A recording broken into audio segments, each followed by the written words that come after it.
Welcome. This is Leading with Spirit, the show that gives you an in-depth look at topics like what it takes to navigate your spiritual journey, how to heal yourself and grow your spiritual gifts, and balanced practices to expand your business and your spiritual leadership. I'm your host, Spirit Bird, shamanic teacher, healer, and author, here to guide you on your journey to becoming your most potent spiritual leader.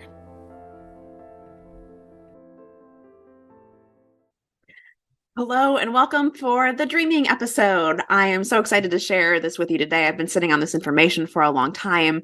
Dreams are a really fascinating and magical thing to use in your spiritual practice and just in your life in general.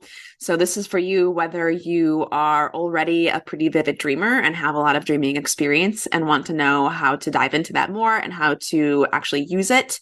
And it's also for you if you don't remember your dreams, but you would like to. I'm going to walk you through the steps that you can use to grow your dreaming experience and start to use that experience in your life for growth and healing.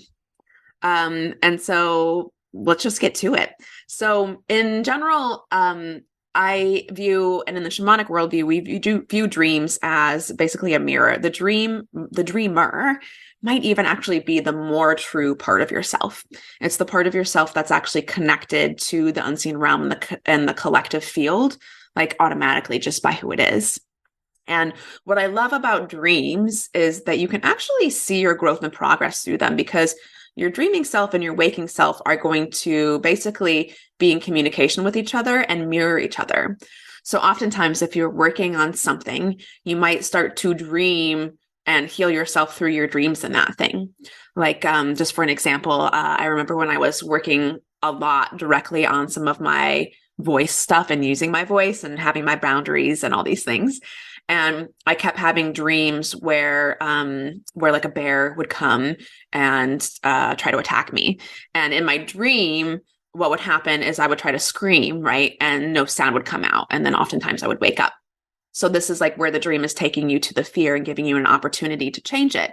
And while I continued to work on it in my regular life, I also continued to work on it in my dreaming life. And so progressively, as those dreams came in, they would sort of get better each time, or I would like stand up and face the bear until finally in my dream one day, I was able to just stand in the path, and say no. And the bear turned around and went away. Another way that you might experience this in your life is, I'll use this example. It's another animal medicine dream as well, but I've been working with wolves for most of my life. And when I was little, I would have dreams of the wolves coming to attack me. And oftentimes, like I would turn away or I would run. And gradually over time, what I had learned is that the wolves actually weren't coming to get me, that the wolves represented my power. And so actually what I was turning away from was my own power. And as I practiced it more in real life, I was also practicing it in my dreams. And I could see that I was making progress, because I would go from like running away from the wolves or hiding from the wolves to then stopping. I remember one dream specifically when I was in middle school and I leaned down and like the wolves turned into these balls and like I picked them up. I did toss them away, but I at least like connected to them for a minute until finally, it came to where I was able to approach the wolves and actually play with them and let them be around me and me be around them. So this is how we can use our dreams for healing work. So if you are, well, let me add this other piece. So you can use dreams personally for your own healing work in this way. And also the dreaming space is real. And the way we interact with people in the dreaming space is also real. So one of the things that I love to do is, and that is like one of my natural gifts, is actually to travel to people in their dreams and teach them something or show them something or heal them that way. And what I love about it is once you start working with me, you will be able to access this gift yourself very quickly. I can't tell you how many of my students actually report to me about how this happens. And then this means that the doorway is open for them so they can actually do this with other people as well. This is actually how you learn and embody spiritual gifts. It's not actually by reading about what they are or meditating. It's actually by being around other people that have those gifts. This is how we actually grow our gifts and share them, is being in each other's presence. So, and it's much faster.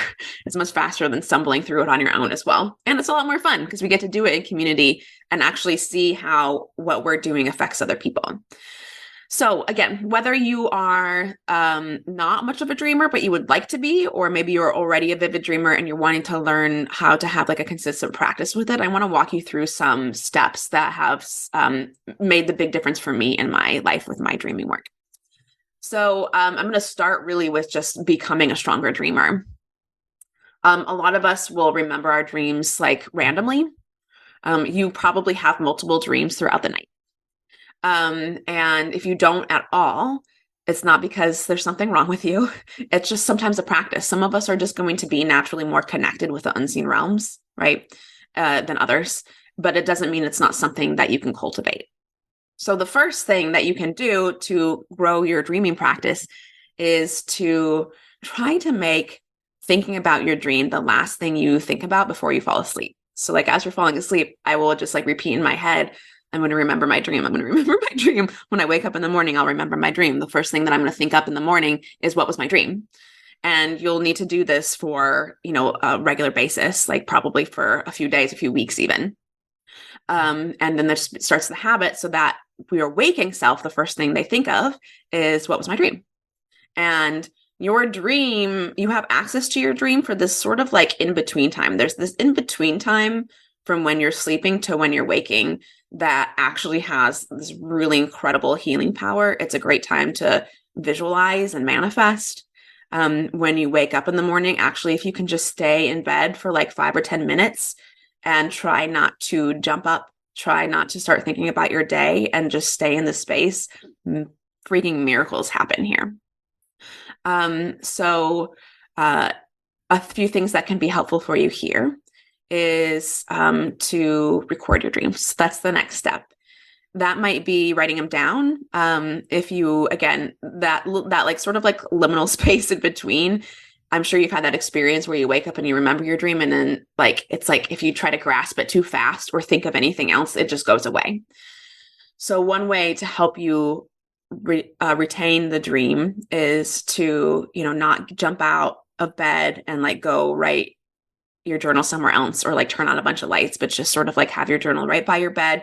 And then maybe even scripts, like, just jotting down what comes through the first memories. Oftentimes, if you can get the main pieces, you can fill in the details later. Maybe just turning on your phone so you have some soft light or lighting a candle. This all helps you not jump out of this space too fast. Because again, that space in between is where you are in between too. You are both in the dreaming world and in the waking world at the same time. Actually, side note, in fact, when you're in this space, one of the things that I've started to get really good at is like my consciousness staying with me on either side. So I've started to get really good at in my dream, knowing how to bring something back into the 3D. An example of that was I was working more animal medicine here, I guess, but I was working with a phoenix. And in my dream one day, I had like it was behind me in this glass window. I was dreaming about laying in this bed. And in my dream, I actually reached out behind me and grabbed the phoenix. And then in my waking life, my arms literally went behind my head and I pulled the phoenix from the dreaming world into the waking world. And I woke up doing that motion with my body, right? Super cool, really exciting. Also in this space, I've learned to keep my consciousness with me when I go into the dream. So this is helpful if you're just learning to navigate worlds, if you want to learn how to, show up in people's lives in the 3D, like doing sort of like, I don't even really want to call it astral projection, but it's more of a shamanic art where you actually travel to the other people and, appear before them.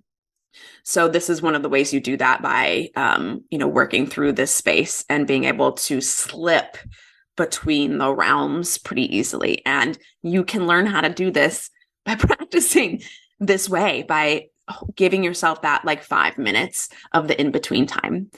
So what will happen is I'll be aware that I'm falling asleep. And then when I enter the dream, I'm aware that I kind of crossed that field. Now, for me, I'm still working on it. So one thing that happens when I get into that field is I then like realize I did it. And so then I'll be like, I did it. And then I'll wake myself up. So still working on it, still a work in progress. But so going back to recording your dreams, another method that you can use is to just voice record in your phone. And if you don't do it right away in the morning, that's okay. If you're not a vivid dreamer and you're trying to recall it, then it's more important that you do it right away because that's the time that you can access it. Once you develop the practice, you'll get good at it, and there's a good chance that you'll be able to keep the dream with you a lot longer. But to still cultivate, like what you want to show your consciousness is that your dreaming self and what happens during your dream time is in fact important. So if you don't record them, at least talking about them. That's something that I do with my partner. We wake up in the morning and, if we have dreams, we'll tell each other what our dreams were. Or I'll do it to somebody throughout the day. So I'm going to actually move on to one of my other tips, which is when you dream about something, tell them. It doesn't have to mean anything, or maybe the meaning won't be clear, but definitely tell them, because oftentimes you're going to start to pull these pieces together where like, oh, actually they were thinking of you, or actually they needed something, or they needed somebody, or you can just see how connected you are. Or they might be like, whoa, I dreamed of you last night too. So all of these things just affirm to our consciousness, yes, this is true. Yes, this is real. This is actually a gift. This is actually happening. This is actually important. And then your magical experiences are going to increase. And also you're going to be teaching yourself, by giving yourself like these experiences, you're going to be showing yourself how to have more of them and then start to do them more intentionally. So now I can think about somebody and maybe in a student-teacher relationship about something that I want them to know or understand about themselves and think about during the day. And then I will come into their dreams and deliver it. And of course, there's an agreement here because we are in this relationship with each other, but it also tends to yield really powerful results because we're accessing the dreaming self. And so shifts that happen there, even if they're really subtle, make a huge difference in our waking life. So, talk about your dreams, tell them to other people, tell them if somebody shows up in your dream. You can even practice meeting people in your dreams. It's something I used to do with a friend of mine in high school, where we would pick a place in the waking world that we both knew and then try to meet each other there in the dream. And sometimes it works and sometimes it didn't, or one of us would forget. But a lot of times it would happen too, where I would in fact meet them there and have an experience. And so these are all just different and interesting ways that you can play with your dream. And one of the healing benefits and one of the reasons that dream work is so powerful is because, again, those minor shifts make a huge difference in your dreaming self, and they take longer in the 3D. And so when you start to show yourself that you can actually change the reality and what's happening in your dream self, it makes it that much easier for you to then do it in the waking world. So the last thing that I want to suggest for you, if you're growing your practice here, that can be helpful. And this is where we move into that stage of like actually utilizing your dreams to do healing work for yourself or for others, or do manifesting work, is to, during your waking time, test to see if you're in a dream or not. This is one of the easiest ways to start cultivating the practice of lucid dreaming, where we wake up, we become aware in our dream that it's a dream. And for some people, they then can start like controlling and manipulating things. This is where you might slip into, it's not exactly the same as astral projection, but it's similar, where we can like go out and have intentional experiences. Or it might just be as simple as you are aware that you're in the dream. Maybe you don't feel like you have control over what's happening, but your dream experience becomes a lot more powerful. And so one of the best ways that you can do this is to pick something in the 3D world that can't happen. Pick something that can't happen in the 3D world that can happen in the dream world. Now, I've heard people use all different types of tactics, like looking at a clock or reading. I've heard people say you can't actually read in dreams. I'm pretty sure that I know I've like seen text in my dreams, so I haven't practiced that way. What I have done is I've noticed in my dreams, when I move into a lucid dream, I start to fly. So what I would do is in my waking life, I would stop for a minute and just pause and be like, can I fly? For me, it would be sort of like almost like swimming through the air. I'd sort of like float up. And then I would begin to realize in my dream that that's what was happening and that I was in a dream. So again, in my waking life, I would just sort of test from time to time, is can I fly right now? Is this a dream? And then what that does is it creates a habit again, because your waking self and your dreaming self are mirrors of each other. So if you have a habit in your waking life, it's likely it's going to show up in your dreaming life. So I made that regular practice of checking. So then what would happen is my dreaming self would have that habit, and it would then go to check to see if I could fly. And then in my dream, I could. And then I could know, holy shit, I'm in a dream.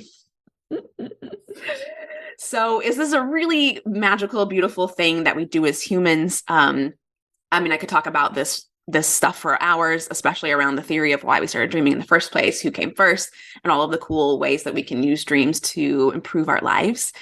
And these are the main components that you need to start and grow your dreaming practice.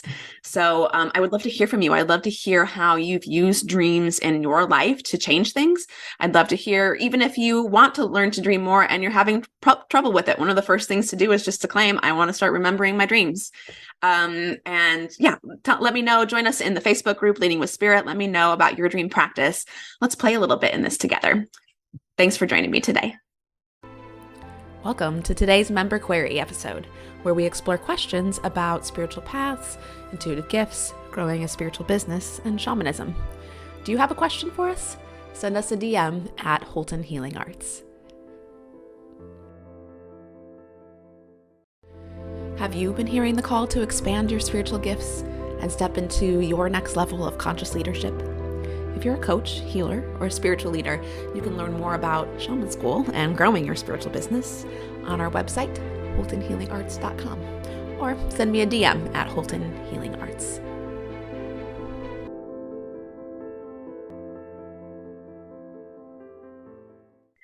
This question is from one of our Leading with Spirit Facebook members. And the question is, what do you do when you see spirits? And I will say it depends on a lot of factors, of course. But the first thing I recommend is to check in on what you were thinking about when it happened. What was on your mind? What was taking a lot of real estate in your awareness around the time that you saw the spirit or interacted with them? And this usually will give you some good context for why the spirit is there and what it's there to help you with. The next thing is to acknowledge and ask if and what they want, because you can certainly communicate with them in this way. It's a two-way street. So if they're showing up and connecting with you, you can show up and connect with it. If it's telling you something, you can ask it questions. So keep in mind that you always have the power to make agreements with them. How they interact with you, when and what you allow is negotiable between you and them. They don't have power over you. They work with you. And I always like to remind people of that, because sometimes when you start to grow your spiritual gifts or get more into this work and the veil between you and the spirit world becomes even more thin, you might be interacting with different types of spirits. And I think a lot of people are overwhelmed by this idea and nervous that they'll somehow take over you or start to control you. And just, again, know that they don't have that power over you without your agreement with that. I hope you enjoyed this episode of Leading with Spirit. If you did, please share the link for this episode with your biggest takeaway, tagging me at Holton Healing Arts. It would also support me if you subscribed and left a rating and review of the show so we can support more people living their highest purpose. Until next time, journey on.